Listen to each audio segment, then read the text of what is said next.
The whistle of the train cut through the crisp October air as it slowed, approaching Dalhart, Texas, but Beatrice Ellis clutched her well-worn carpetbag tighter, her knuckles turning white as she stared out the window at the dusty town that was to be her new home. 1878 had not been kind to her, and the prospect of meeting the stranger she had agreed to marry left her frozen in her seat long after the other passengers had disembarked. The train station bustled with activity. Men in dust-covered clothes unloaded cargo while women in modest prairie dresses gathered their children close. Through the window, Beatrice could see a crowd dissipating, faces looking up at the train with disappointment when their expected arrivals failed to appear. One by one, they left, until only a tall figure in a well-worn hat remained, checking a pocket watch with increasing frequency. Jacob Yates had been waiting for over an hour. He'd spent weeks exchanging letters with Miss Ellis, and after 3 months of correspondence, they had agreed to the arrangement. He was 32, she 26. He needed a wife to help with his growing ranch. She needed escape from the hardships of life back east after losing her parents to influenza. It was a practical arrangement, one that happened frequently in these parts. Still, the anticipation had kept him awake for days. When the conductor came through the car announcing, "Final call for Dalhart," Beatrice remained motionless, her breath coming in short gasps. The prairie stretched endlessly beyond the town, a vast unknown that terrified her as much as the prospect of meeting a husband she knew only through words on paper. "Madam," the conductor paused beside her seat. "This is Dalhart. End of the line for today." "I know," she whispered, but made no move to rise. The conductor sighed, clearly having seen this before. "Need some assistance with your bags, madam?" Beatrice shook her head, tears welling in her eyes. "I just need a moment."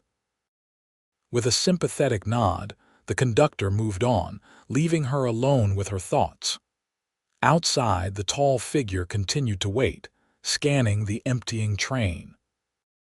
Jacob noticed something wasn't right when all the other passengers had left, and there was no sign of the woman whose description he'd memorized.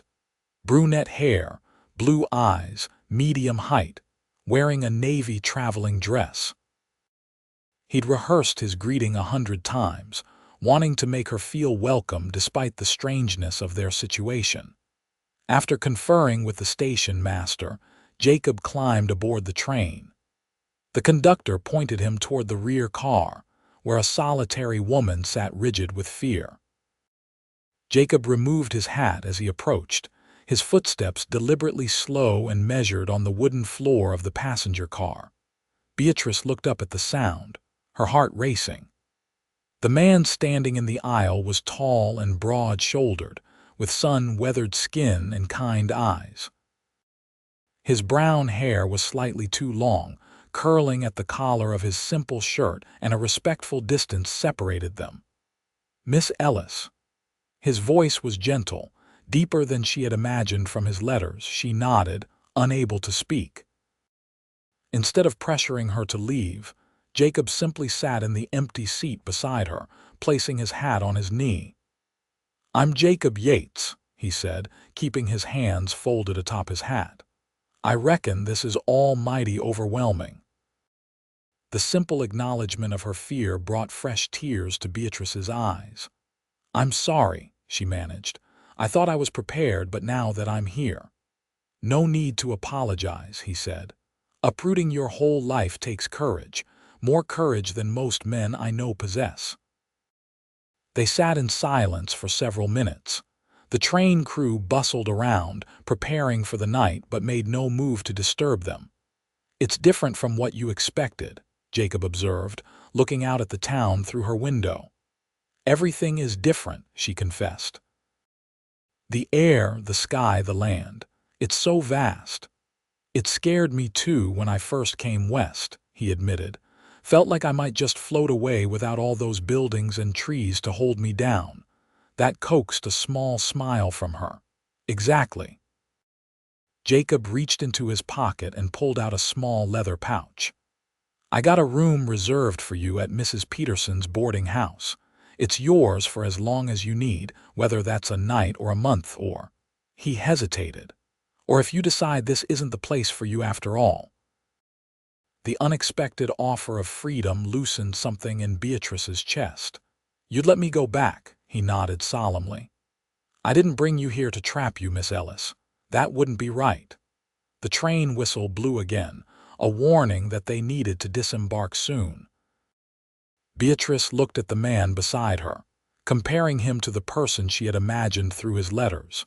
His hands were calloused but clean, his clothes simple but well-maintained. Most importantly, his eyes held no demand, only patient understanding. Perhaps, she said slowly, I could try one day at a time. Jacob's smile transformed his face. That seems sensible. He stood and offered his hand, not to pull her up, but as an invitation. Dalhart's not much, but it's home to good people.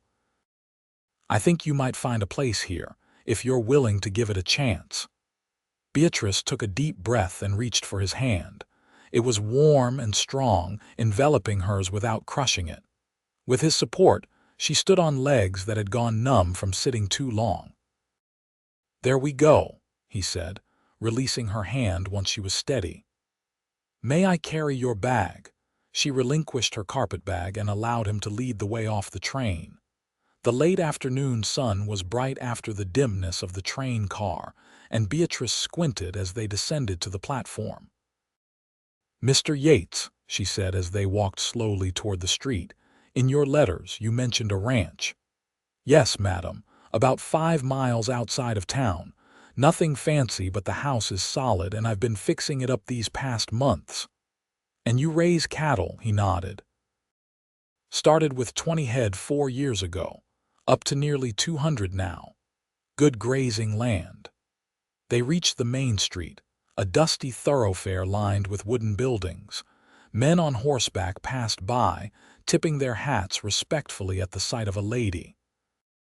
A group of children ran past, chasing a hoop, their laughter bright in the autumn air. This is Mrs. Peterson's place, Jacob said, stopping before a 2-story white building with a neat porch.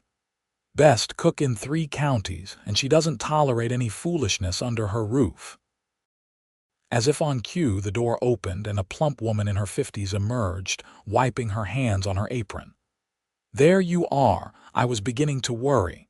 Mrs. Peterson, this is Miss Beatrice Ellis, Jacob introduced them. Miss Ellis, Mrs. Cordelia Peterson. Welcome to Dalhart, dear Mrs.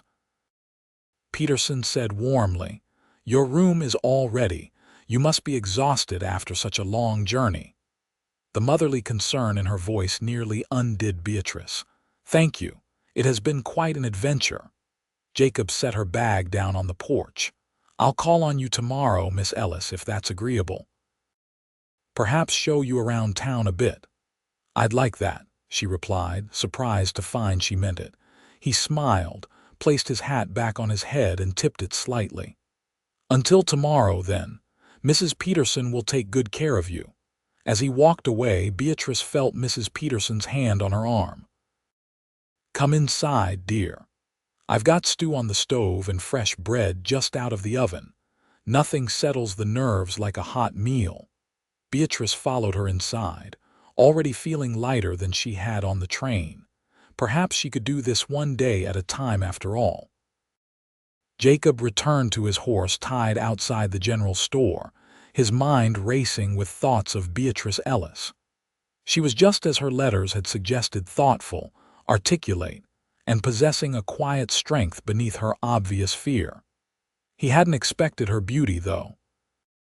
Her letters hadn't mentioned the way sunlight caught auburn highlights in her dark hair, or how her blue eyes seemed to take in everything at once. There he is, called Benjamin Miller, the store owner, from his doorway.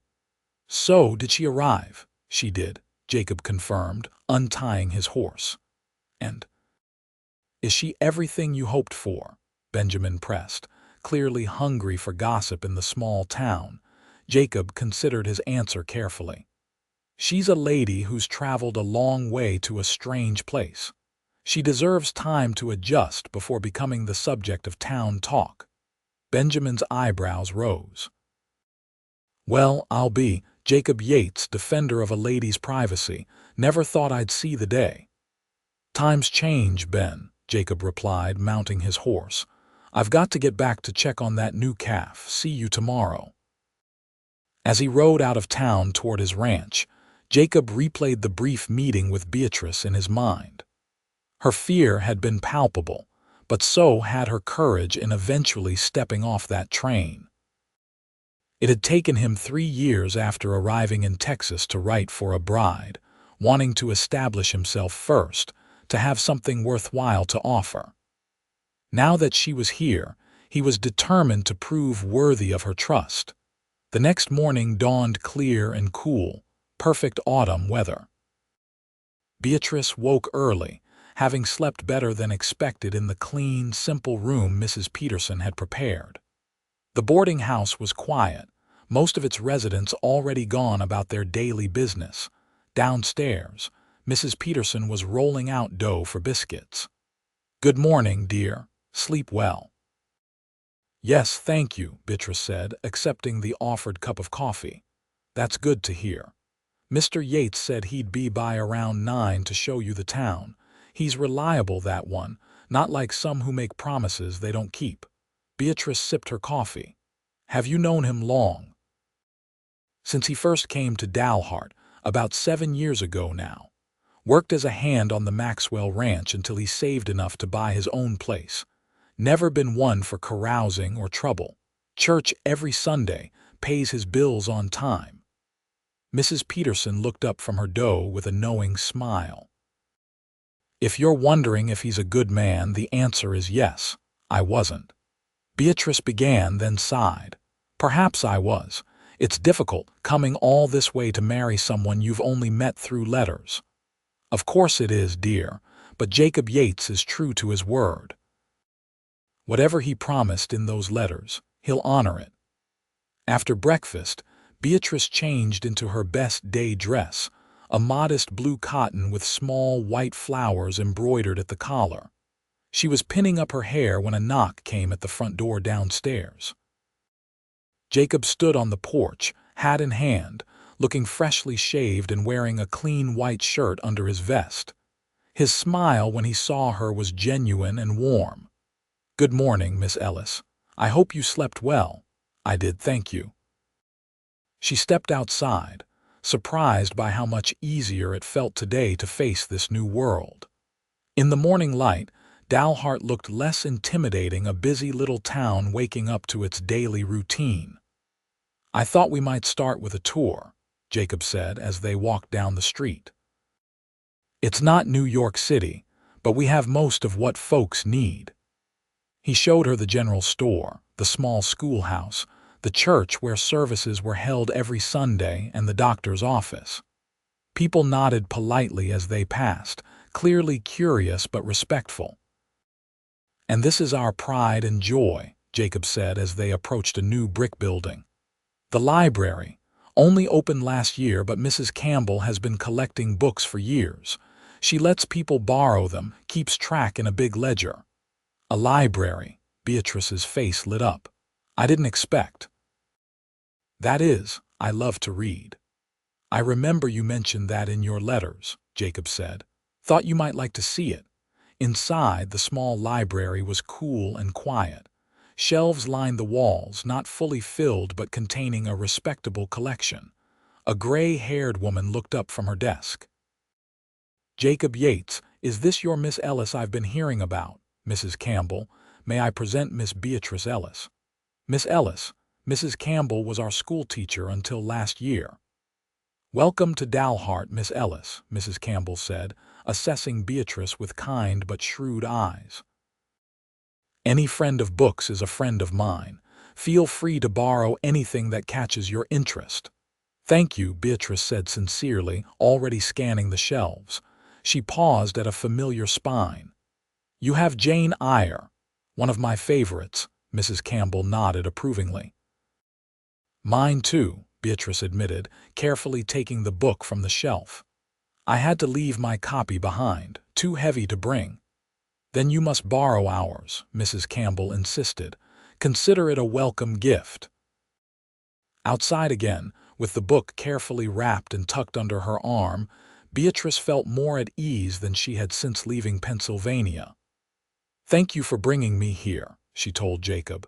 "It helps finding something familiar." He nodded, understanding in his eyes. "Thought it might. Now, are you hungry?"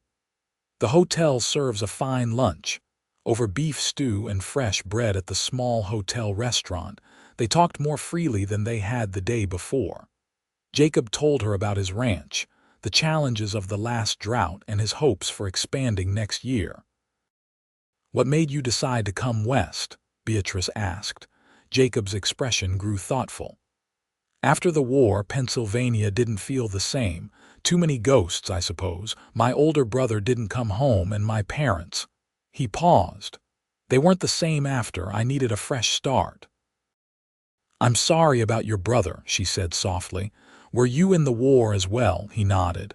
"Last 2 years. I was lucky, came home with all my limbs and most of my wits." His attempt at humor couldn't quite mask the shadow that passed over his face. "But enough about that. What about you?"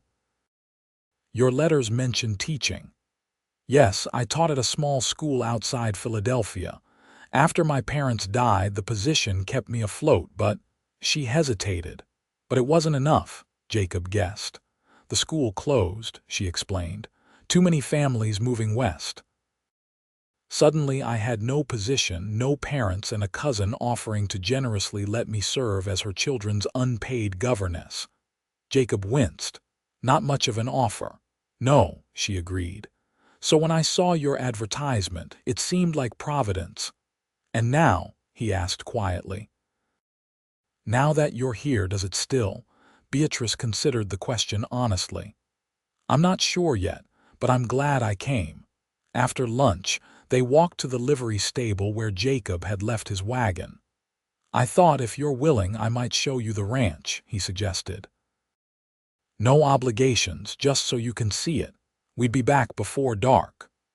The prospect was both exciting and terrifying. Beatrice thought of Mrs. Peterson's assessment of Jacob as a good man, of his patience on the train, of the way he'd remembered her love of books. "I'd like that," she decided. The 5-mile journey passed quickly as Jacob pointed out landmarks and told stories of his early days in the territory. The landscape, which had seemed so alienating from the train window, began to reveal its beauty: rolling grasslands dotted with wildflowers, a creek winding through a small valley, distant hills framing the vast sky. "There it is," Jacob said finally, pointing to a rise ahead. "Yates Ranch." The house came into view as they crested the hill, a sturdy 2-story structure with a wide porch and new white paint. A barn and several outbuildings stood nearby, and in the distance, cattle grazed peacefully. It wasn't large or grand, but even Beatrice could see it had been built and maintained with care. "It's lovely," she said honestly. Jacob's smile showed his pride. "Been working on the house all year. Put in new windows last month. The upstairs has 3 bedrooms. Thought that might be important someday." He cleared his throat, suddenly self-conscious. "For a family, I mean." As they approached, a dog ran out to greet them, barking excitedly. "That's Rusty," Jacob said. "Best cattle dog in Texas, according to him." Beatrice laughed as the dog circled the wagon, clearly pleased with their arrival. Another figure emerged from the barn, a young man of about 18, who waved at their approach. "And that's Daniel, my ranch hand. Orphaned during the war, but he's a hard worker and good with the horses." Daniel helped Beatrice down from the wagon with respectful deference. "Pleasure to meet you, Miss Ellis. Boss has been talking about you for weeks." "Daniel," Jacob admonished, but there was no real anger in his tone. "Just telling the truth, boss," Daniel grinned. "I'll see to the horses while you show the lady around." The house was simple but surprisingly comfortable. The front room had a stone fireplace, two rocking chairs, and bookshelves that were mostly empty. "Not much for decoration," Jacob apologized. "Never saw the need until you decided to find a wife," Beatrice finished for him. He nodded, a flush creeping up his neck. "The kitchen's through here. Got a good stove, new last year." The tour continued upstairs to the bedrooms. The largest had a quilt-covered bed, a dresser, and a window overlooking the ranch. "This would be yours," Jacob said. "I've been staying in the smaller room across the hall, but there's a room off the kitchen I can use if when." Beatrice saved him from his awkwardness. "It's a wonderful house, Mr. Yates." "Jacob," he said. "If we're to be married, you should call me Jacob." "Jacob," she repeated, testing the name. "And I'm Beatrice." Something shifted between them in that moment, a small step toward the intimacy their arrangement would eventually require. Back downstairs, Jacob showed her the garden. "Not much there now with winter coming, but the soil's good. I thought you might like to plant whatever you wish come spring." The thoughtfulness of this gesture touched her.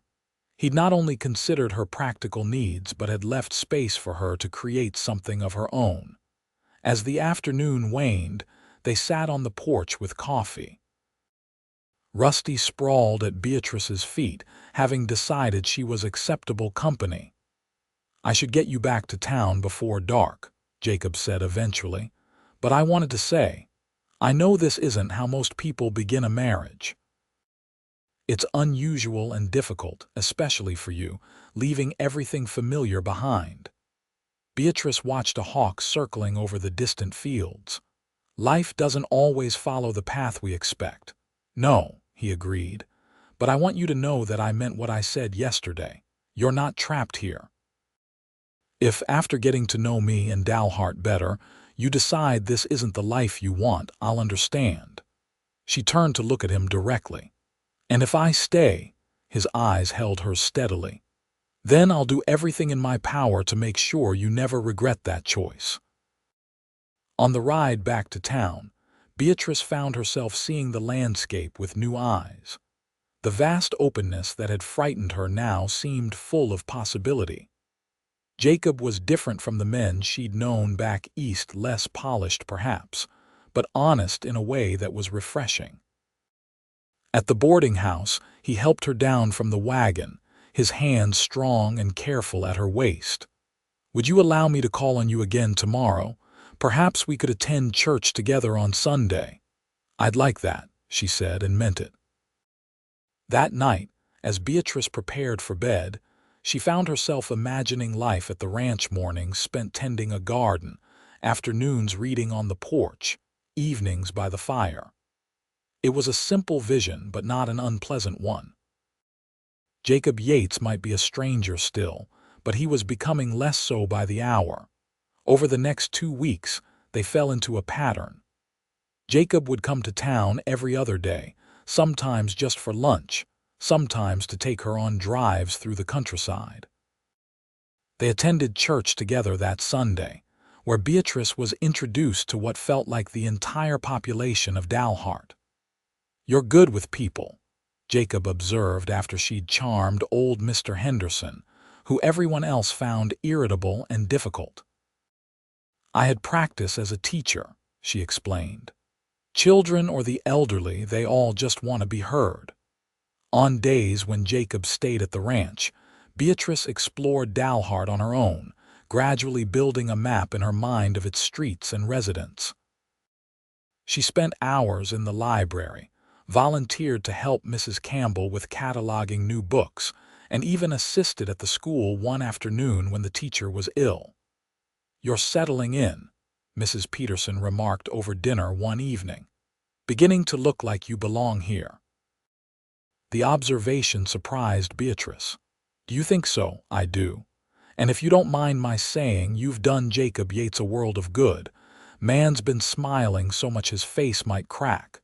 Beatrice blushed. "He's been very kind. More than kind, I'd say." "That man's falling in love with you, dear, if he hasn't already. Question is, How do you feel about him?" It was a question Beatrice had been asking herself with increasing frequency. Jacob was everything his letters had promised: honest, hardworking, intelligent despite his lack of formal education. He made her laugh with his dry observations, listened intently when she spoke, and never pressed her about their arrangement. "I admire him," she admitted, "and I enjoy his company." Mrs. Peterson nodded sagely. "That's a fine foundation, better than many marriages start with." The next day, Jacob invited her to a harvest dance being held at the town hall. "Nothing fancy," he assured her. "Just neighbors celebrating the end of harvest. There'll be music, food, maybe some dancing if you're amenable." The prospect of a social event both excited and terrified Beatrice. "I'm not sure I have anything suitable to wear."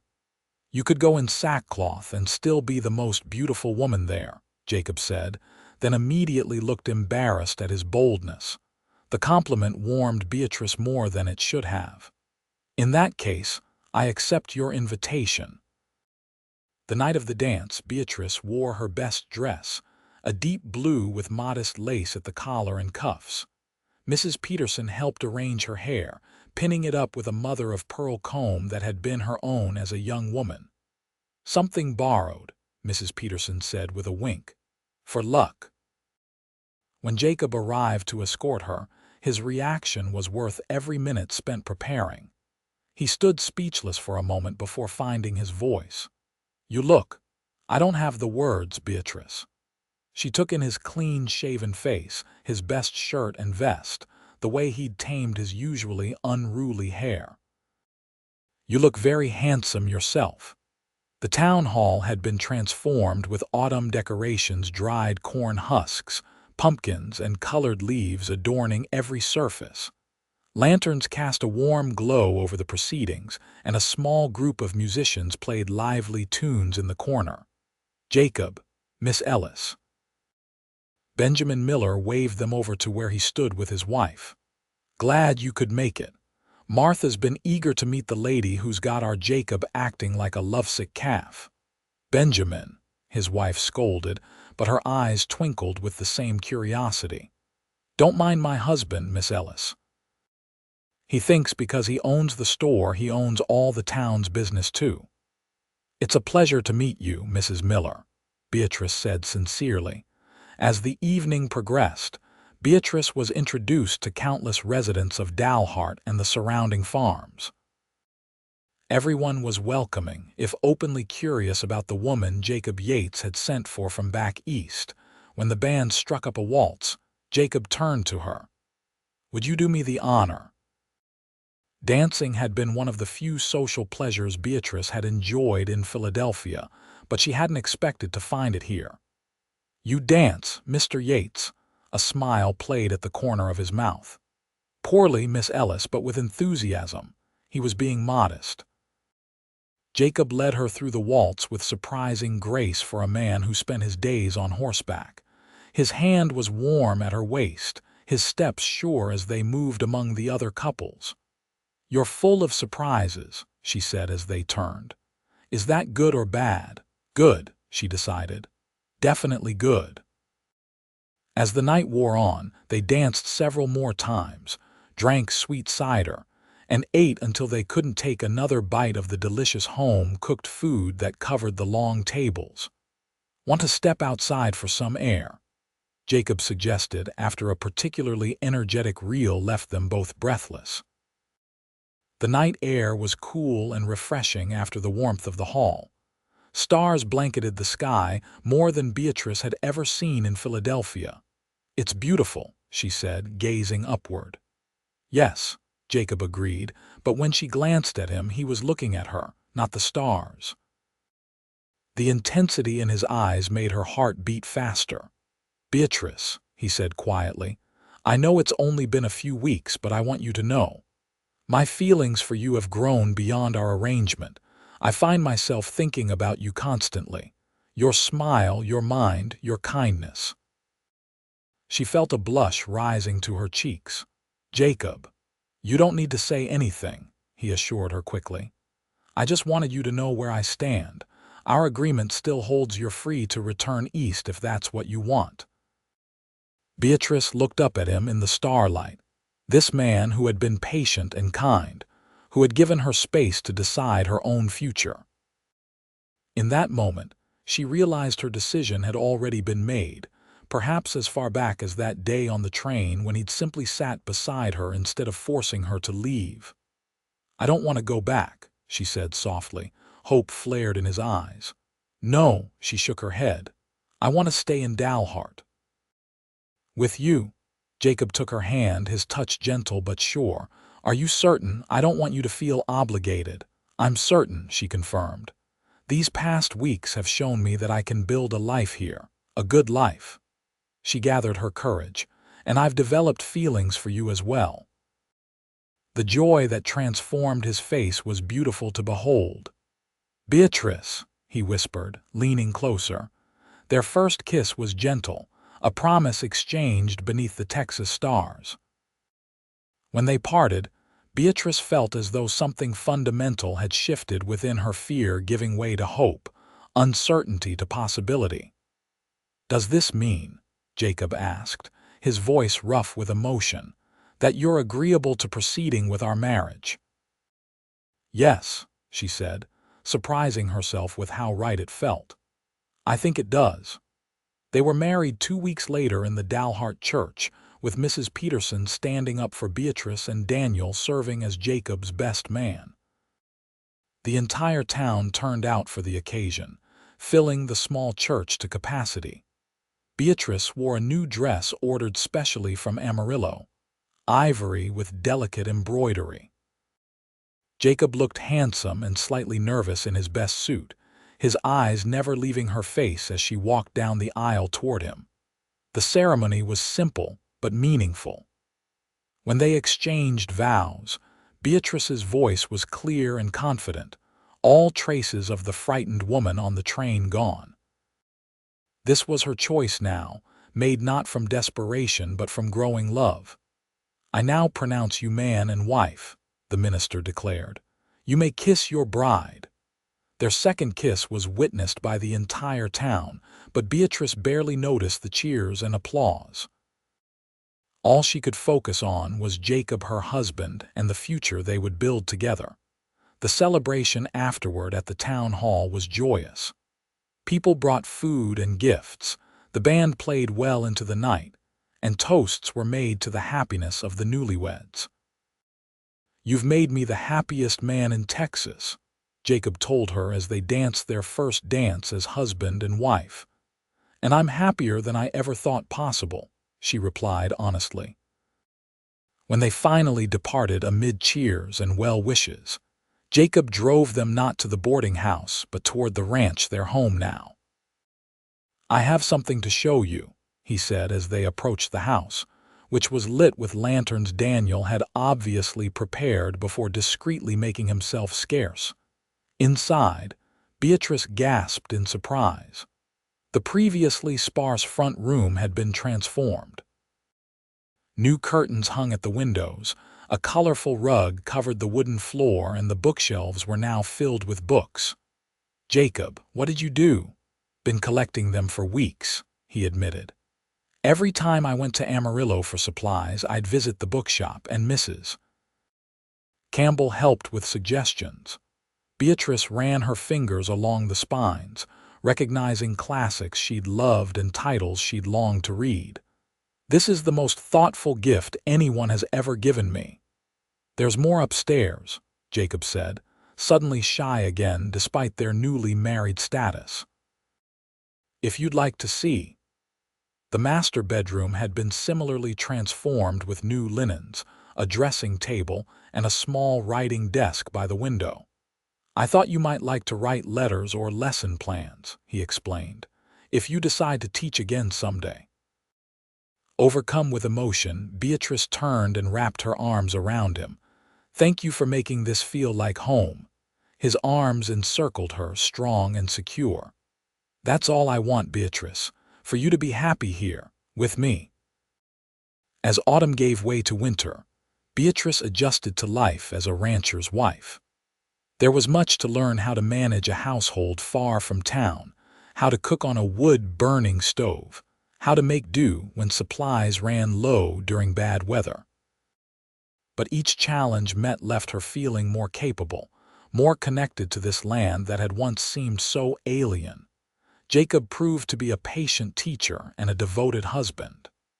Their evenings were spent reading by the fire, talking about their days and growing closer in every way. Physical intimacy, which Beatrice had approached with trepidation, became a cherished expression of their deepening bond. In December, a severe blizzard hit the region. For 3 days, snow fell steadily, piling high against the house and making travel impossible. Jacob and Daniel worked tirelessly to ensure the cattle had access to feed and water, coming in with ice in their beards and exhaustion in their eyes. On the 4th night, as wind howled around the eaves, Jacob returned to the house later than usual. Beatrice had been watching anxiously from the window, fear growing with each passing minute. "Thank God," she breathed when he finally stumbled through the door, nearly frozen. "I was about to come looking for you." "Lost track of time," he explained through chattering teeth as she helped him remove his frozen outer clothes. 2 calves were missing, found them trapped in a drift, and Daniel, safe in the bunkhouse with Rusty. Jacob allowed her to guide him to the chair closest to the fire. "Sorry to worry you." Beatrice brought him hot coffee laced with whiskey, then knelt to remove his boots. "I'm just glad you're safe. I don't know what I'd do if anything happened to you." Jacob's cold, reddened hand touched her cheek. "When did this happen, Beatrice?" "What?" "When did you start caring so much whether I came home or not?" She sat back on her heels, considering. "I'm not sure. It happened so gradually. One day you were the stranger I'd agreed to marry, and then you weren't a stranger anymore. You were Jacob. My Jacob." The tenderness in his eyes melted the last of her reservations. "I love you," she said for the first time. "I think perhaps I have for weeks now." He pulled her up into his lap, heedless of his half-removed boots or the snow still melting in his hair. "I've loved you since you found the courage to step off that train," he confessed. "And every day since has only made me love you more." The blizzard raged for another day before finally releasing its grip on the land. When they were able to make it to town, they found Dalhart largely unscathed but grateful for the end of the storm. "Mrs. Yates," called Mrs. Campbell when they entered the general store. "We were worried about you out there all alone." "Not alone," Beatrice corrected with a smile for Jacob. "And we fared well enough. The house is solid." "Good man you've got there," Benjamin Miller said approvingly as he filled their order. "Knew he'd take care of you proper." As they drove back to the ranch with their supplies, Beatrice reflected on how much had changed in just a few months. The vast landscape that had once terrified her now felt like home. The stranger she'd agreed to marry was now the person she trusted most in the world. "What are you thinking about?" Jacob asked, noticing her contemplative expression. "How fortunate I am," she replied. "To have found you, this place, this life." He squeezed her hand. "I'm the fortunate one, Beatrice. Every day I wake up amazed that you chose to stay." Spring came late but glorious to the Texas Panhandle. The ranch burst into life, wildflowers carpeting the hills, new calves wobbling alongside their mothers. The garden Beatrice had planned all winter finally taking shape. One warm May afternoon, as she tended to her newly planted tomatoes, Jacob rode up unexpectedly from checking the far pastures. His expression was troubled. "What's wrong?" she asked immediately, recognizing the tension in his shoulders. Riders coming, 5 of them moving fast. Before she could question further, the sound of approaching hooves confirmed his words. Jacob positioned himself protectively in front of Beatrice as the riders came into view. "Stay behind me," he warned quietly. "Don't recognize them." The men who rode into their yard were rough-looking, trail worn and armed. Their leader, a scarred man with cold eyes, scanned the property with calculated interest. "Afternoon," he called, not dismounting. "This the Yates place?" Jacob's stance remained wary. "It is. I'm Jacob Yates. What brings you gentlemen out this way?" The leader smiled without humor. "Heard you might be hiring. We're looking for work." Something in his tone made Beatrice's skin crawl. Jacob clearly felt the same, his body language remaining guarded. "I'm not hiring at present. Just my regular hand is all I need." Jacob's voice was polite but firm. "Wilkins Ranch about 20 miles east might be looking, though." The man's eyes narrowed, then shifted to Beatrice. His gaze lingered inappropriately, making her wish she wasn't wearing just her gardening apron over her dress. "Pretty place you got," he remarked. "Pretty wife, too." Jacob's hand moved imperceptibly closer to the rifle leaning against the porch post. "My wife and I appreciate the compliment. Now, if you'll excuse us, we have work to finish before sundown." For a tense moment, Beatrice thought the men might refuse to leave. Then their leader nodded slowly. "Much obliged for the information. We'll try the Wilkins place." As they rode away, Beatrice released the breath she'd been holding. "Who do you think they were?" Jacob's expression remained grim. "Nothing good. Those weren't men looking for honest work." He turned to her. "I want you to pack a bag. We're going to town tonight." "But the garden, the animals, Daniel can handle things for a day or two. Those men worry me." Recognizing the seriousness in his tone, Beatrice nodded. "I'll pack right away." In town, they stayed at Mrs. Peterson's boarding house. Jacob immediately sought out the sheriff, returning with news that confirmed his suspicions. "Sheriff says there was a bank robbery in Amarillo 3 days ago. 5 men matching their description. 2 people killed." Beatrice gasped. "And they were at our ranch." "Looking for a place to lie low, I'd guess." Jacob ran a hand through his hair. "Sheriff's sending telegrams, gathering a posse. Said we were right to come to town." For 2 days they waited anxiously for news. On the 3rd morning, riders arrived from the east with the report that the outlaws had been captured near the New Mexico territory line after attempting another robbery. "Thank God," Beatrice said when Jacob told her. "Can we go home now?" The relief in his face mirrored her own. "Yes." "Home sounds good." Back at the ranch, everything was as they'd left it, thanks to Daniel's diligent care. That evening, as they sat on the porch watching the sunset, Jacob took Beatrice's hand. "I've been thinking," he said. "When those men rode up, all I could think about was keeping you safe. Nothing else mattered." "I felt safe with you," she assured him, "but it got me thinking about the future, about family." He looked at her searchingly. "Do you think? Would you want children, Beatrice, with me?" The question caught her by surprise, though she'd been having similar thoughts. "Yes," she said without hesitation. "I would love to have children with you." The joy that lit his face was answer enough to any doubts she might have harbored about his feelings on the matter. "I'd like that too, very much." Summer passed in a haze of work and happiness. The ranch prospered, the cattle grew fat on the abundant grass, and Beatrice's garden yielded more than they could eat. She began preserving vegetables for the winter, learning from a book Jacob ordered specially from Chicago. In July, Beatrice missed her monthly cycle. By August, she was certain enough to share the news with Jacob. They were reading on the porch one evening, the air still warm though the sun had set. Beatrice closed her book, gathering her courage.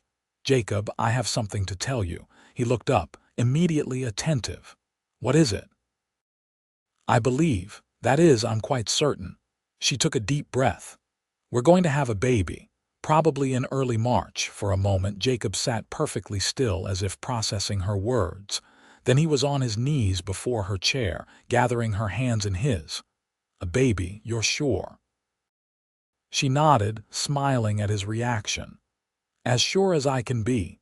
"Beatrice, he whispered, voice thick with emotion. He pressed a gentle hand to her still flat stomach. A baby. Are you happy? She asked, though his expression made the question almost unnecessary. Happy doesn't begin to describe it, he said, eyes suspiciously bright.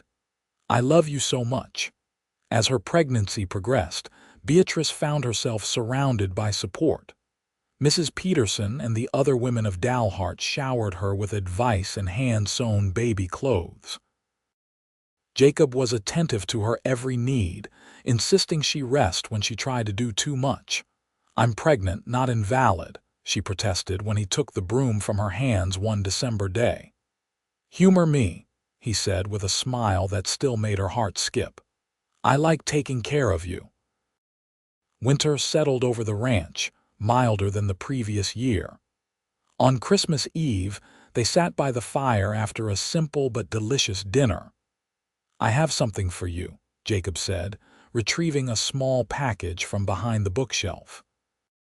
Beatrice unwrapped it carefully to find a beautifully crafted wooden box. Inside lay a silver locket on a delicate chain.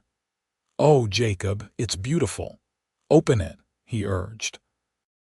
Inside was a tiny snippet of her own handwriting, taken from one of her first letters to him. Perhaps courage is simply taking the first step into the unknown. You kept it all this time, she asked, touched beyond words. That line gave me hope when I was worried you might never come, he admitted. And then you did, but you were so frightened. I remember, she said softly, thinking back to that day on the train. But you found your courage, he continued, placing a hand on her rounded belly. And now look at us. Beatrice leaned forward to kiss him. Best decision I ever made. March brought the first wildflowers and with them their son, after a long labor with Mrs. Peterson and the town midwife in attendance. Beatrice gave birth to a healthy boy with a shock of dark hair in his father's eyes. He's perfect, Jacob whispered, cradling his son with hands that typically wrestled calves and repaired fences. What shall we call him? Beatrice asked, exhausted but radiant. Jacob considered the tiny face. What about Thomas? After my brother, Thomas Yates, she tested the name. It suits him. Spring turned to summer, summer to fall. Thomas grew strong and curious, the joy of both his parents' lives. The ranch continued to prosper, allowing Jacob to hire another hand and expand their herd. On the anniversary of her arrival in Dalhart, Jacob surprised Beatrice with a picnic by the creek that ran through their property. Thomas, now 6 months old, lay on a blanket between them, reaching for the leaves drifting down from the cottonwood trees. Happy anniversary, Jacob said, pouring her a rare glass of wine he'd ordered specially from Amarillo. Is that what today is? She asked with a smile. The anniversary of the day I was too frightened to leave the train. The day I found my wife, he corrected gently. Beatrice looked around at the land that had become her home, at her son playing contentedly, at the man who had been patient enough to sit beside her when she was too afraid to move. I can hardly remember being that frightened woman anymore, she admitted. This feels like where I was always meant to be. Jacob's hand found hers, warm and familiar. I knew at the moment I saw you, even terrified, you had more courage than anyone I'd ever met. I wasn't brave, she disagreed. I was petrified. Courage isn't the absence of fear, he reminded her, echoing the words from her letter. It's taking the first step despite being afraid. You did that. Thomas gurgled happily, drawing their attention. Beatrice lifted him into her lap, marveling as always at the perfect little person they had created together. What do you think the future holds for us, Jacob? He looked out over the land, his expression thoughtful. More children if we're blessed, watching Thomas grow. Building something that lasts. He turned back to her, his love evident in every line of his face. Whatever comes, we'll face it together. As the sun began its descent, Painting the Texas sky in brilliant oranges and pinks, Beatrice leaned against her husband's shoulder. From frightened mail-order bride to beloved wife and mother, her journey had been unexpected in every way. Yet she wouldn't change a single step of the path that had led her here to this land, this life, this love. Thomas fell asleep in her arms, his small hand clutching her finger even in slumber. Jacob wrapped an arm around them both, a living shelter against whatever the world might bring. "I love you, Beatrice Yates," he whispered, pressing a kiss to her temple. "And I love you," she replied, knowing with absolute certainty that the frightened woman on that train had made the right choice after all. Always.